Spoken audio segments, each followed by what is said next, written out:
তো hello everyone, সবাই কেমন আছো?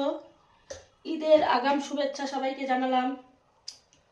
যেহেতু কালকে ঈদ, তো ঈদের দিন আমাদের বাড়িতে থাকা হয় না, মানে গ্রামের বাড়ি যাওয়ার লাগে, তারপরে বাপের বাড়ি যাওয়ার লাগে। এই জন্য আর কি আমরা অতটা যে কোনো রান্না করলে খাওয়া হয় না।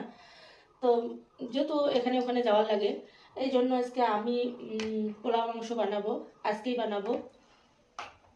তো আজকে হলে একটু খাওয়া যাবে, না হলে মানে যে কোনো এক্সাইটেডের দিন আর কি, মানে যে কোনো একটা অনুষ্ঠান হলে সেদিন বেশি একটা খাওয়ার ইচ্ছা থাকে না, তার জন্য খেতে পারি না। প্রতি বছরই আমি রান্না করি ঠিকই, বাড়িতে অনেক ধরনের রান্না করি, কিন্তু খেতে পারি না।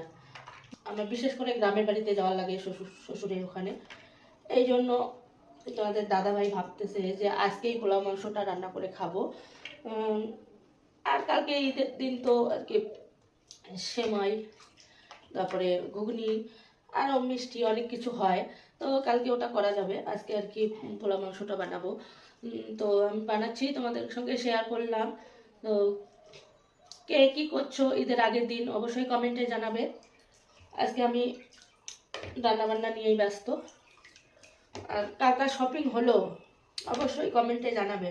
আর আমার গলাটা একটু বসে গেছে, খুব ঠান্ডা লেগেছে। তো আমি সব কিছু করবো, পোলা মাংস করবো দেখে সব রেডি করে নিলাম, এখন রান্না করব। টাটা, পরে দেখা হচ্ছে। কালকে ঈদের দিন অবশ্যই ভালোভাবে সবাই ঘুরবে, ভালো করে ঘোরাফেরা করবে, ঈদের দিনটা যাতে সবারই ভালো কাটে এই কামনায় রাখছি। টাটা।